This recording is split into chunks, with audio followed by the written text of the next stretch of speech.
Are you ready to take your streaming game to the next level? Let's dive into using HDMI IPTV encoders to broadcast your content.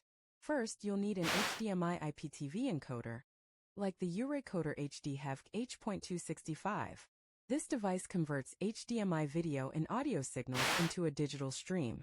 Next, connect your encoder using an HDMI cable to your video source, such as a camera or gaming console.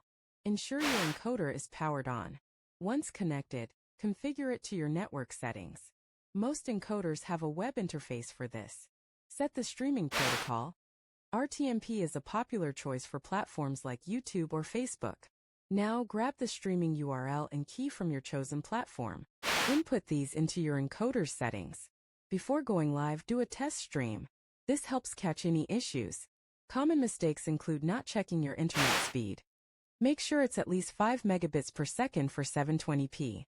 Always monitor audio levels, as poor quality can turn viewers away. Finally, remember to adjust the resolution for your content. 4K is great but requires more bandwidth. With these steps, you're ready to stream like a pro.